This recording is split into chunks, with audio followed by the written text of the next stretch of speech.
السلام کے پاس تھے، لیکن سب سے بڑے امام کی بیٹی ہونے کے ناطے اماموں میں سے ہر ایک کی یہ خواہش تھی کہ اس مقدس امانت کا کفیل اسے بنا دیا جائے، لیکن حقیقت یہ تھی کہ اس امانت کی پرورش اور تربیت کا اہل حضرت زکریہ علیہ السلام سے زیادہ کوئی نہیں تھا، اس لیے کہ وہ مریم علیہ السلام کی خالہ عیشا یا عیشا کے شوہر بھی تھے، بیت المقدس کے معزز امام اور اللہ کے نبی علیہ السلام بھی تھے، اس لیے سب سے پہلے انہوں نے نام پیش کیا۔ مگر جب سب اماموں نے اس خواہش کا اظہار کیا تو باہمی کشمکش کے اندیشے کے پیش نظر آپس میں یہ طے پایا کہ قرآن اندازی کے ذریعے فیصلہ کر لیا جائے۔ بنی اسرائیل کی روایت کے مطابق 3 مرتبہ قرآن اندازی کی گئی، لیکن ہر مرتبہ حضرت زکریہ علیہ السلام کا نام نکلا۔ اماموں نے جب یہ دیکھا کہ اس معاملے میں تائید غیبی حضرت زکریہ علیہ السلام کے ساتھ ہے تو انہوں نے بخوشی اس فیصلے کے سامنے سر تسلیم خم کر لیا، اور اس طرح یہ سعید امانت حضرت زکریہ علیہ السلام کے سپرد کر دی گئی۔ حضرت مریم علیہ السلام کو یہ منفرد اعزاز حاصل ہے کہ رب ذوالجلال نے انہیں جہان عالم کی بیبیوں کے مقابلے میں منتخب فرما کر ولایت کے اعلیٰ ترین درجے پر فائز کیا۔ قرآن کریم کی 19ویں سورت آپ علیہ السلام کے نام سے منسوب ہے، جس میں حضرت مریم علیہ السلام بنت عمران اور حضرت عیسیٰ علیہ السلام کا قصہ تفصیل سے بیان کیا گیا ہے۔ اس کے علاوہ قرآن کریم کی 3ری سورہ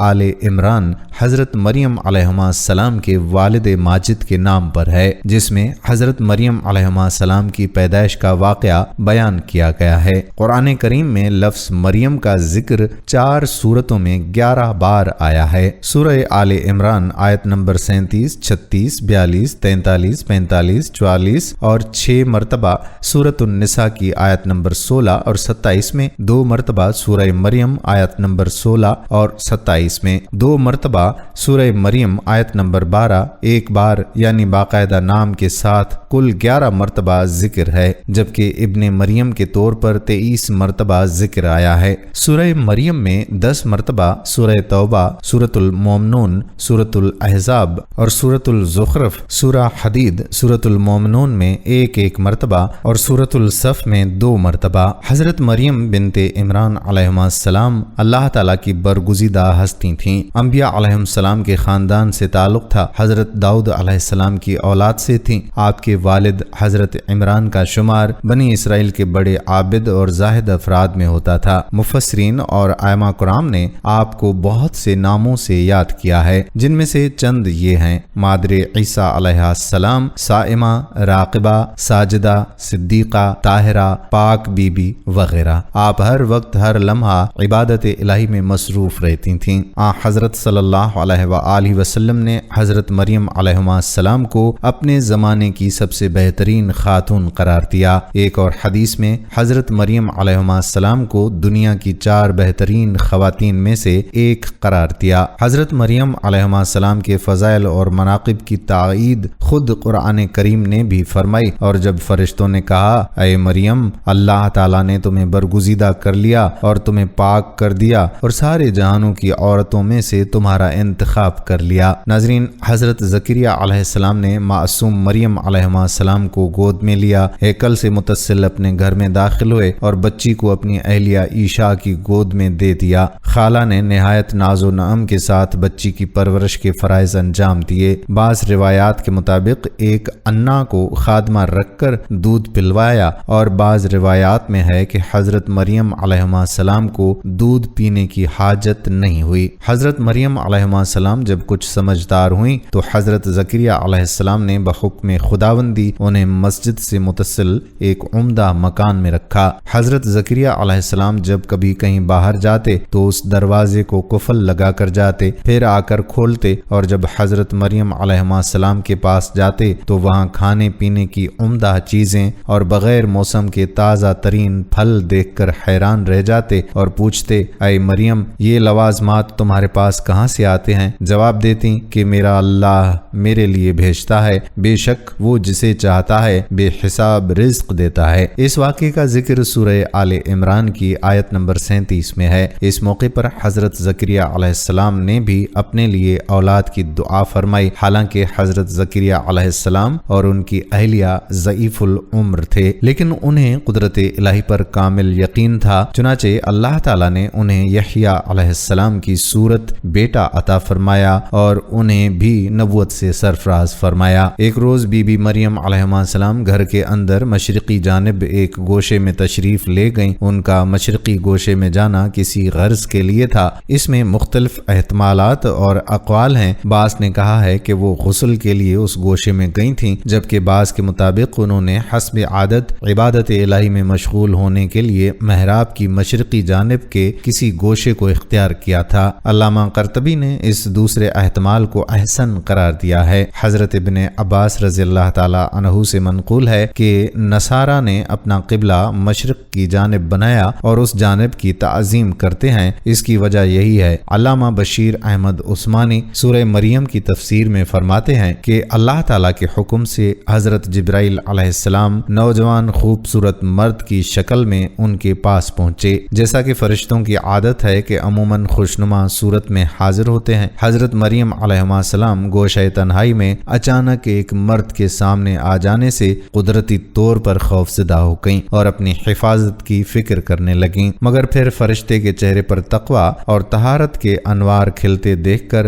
صرف یہی کہنا کافی سمجھا کہ میں تیری طرف سے رحمان کی پناہ میں آتی ہوں، اگر تیرے دل میں خدا کا ذرا سا بھی ڈر ہوگا تو میرے پاس سے چلا جائے گا اور مجھ سے کوئی تعرض نہ کرے گا۔ حضرت جبرائیل علیہ السلام نے جواب دیا، اے مریم آپ گھبرائیں مت، میری نسبت کوئی خیال آپ کے دل میں آیا ہے تو نکال دیں، میں آپ کے رب کا بھیجا ہوا فرشتہ ہوں اور اس لیے حاضر ہوا ہوں کہ خالق کائنات کی طرف سے آپ کو ایک پاکیزہ اور مبارک و مسعود بیٹے کی بشارت دوں۔ مریم علیہ السلام کے دل میں اللہ نے یہ یقین تو ڈال دیا کہ بے شک یہ فرشتہ ہی ہے، مگر انہیں تعجب ہوا کہ جس عورت کا شوہر ہی نہیں تو پھر اسے پاکیزہ اولاد کیوں کر مل پائے گی۔ بیٹے کی بشارت کے بعد حضرت جبرائیل علیہ السلام نے پھونک ماری اور وہاں سے چل دیے۔ کچھ ہی روز بعد حضرت مریم علیہ السلام کو بچے کی پیدائش کے آثار محسوس ہونے لگے۔ جیسے جیسے بچے کی پیدائش کے دن قریب آتے جا رہے تھے، آپ علیہ السلام کی پریشانی میں اضافہ ہوتا چلا جا رہا تھا۔ جب پیدائش کا وقت قریب آیا تو لوگوں کے خوف سے بیت المقدس سے تقریباً 8 میل دور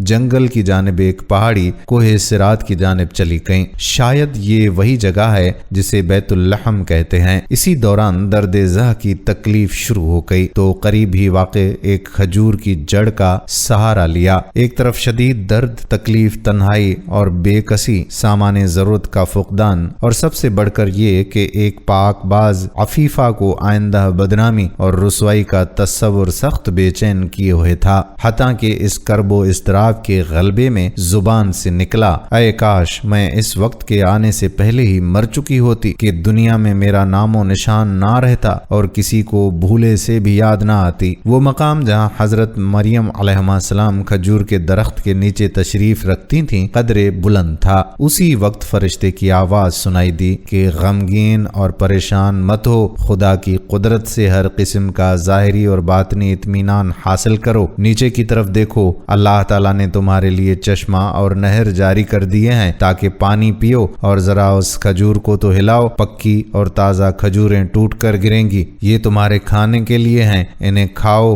چشمے کا پانی پیو اور بیٹے کو دیکھ کر آنکھیں ٹھنڈی کرو اور آگے کا غم نہ کرو، اللہ تعالیٰ سب مشکلات دور کرنے والا ہے۔ اگر کوئی سوال کرے تو اشارے سے کہہ دینا کہ میں روزے سے ہوں، مزید گفتگو نہیں کر سکتی۔ ناظرین، ان کے دین میں نہ بولنے کا روزہ رکھنا بھی جائز تھا۔ حضرت جبرائیل علیہ السلام کے اس پیغام سے حضرت مریم علیہ السلام کو اطمینان ہو گیا کہ میرا رب مجھے ضرور بدنامی اور رسوائی سے بچا لے گا۔ حضرت ابن عباس بیان فرماتے ہیں کہ ولادت کے 40 روز بعد جب طہارت ہو چکی تو بچے کو اٹھا کر اپنی قوم کے لوگوں کے پاس آئیں۔ لوگ نومولود بچے کو دیکھ کر تعجب میں آ گئے اور بدگمان ہو کر بولے، اے مریم یہ تو نے برا کام کیا، اے ہارون کی بہن، نہ تو تیرا باپ ہی بد اتوار آدمی تھا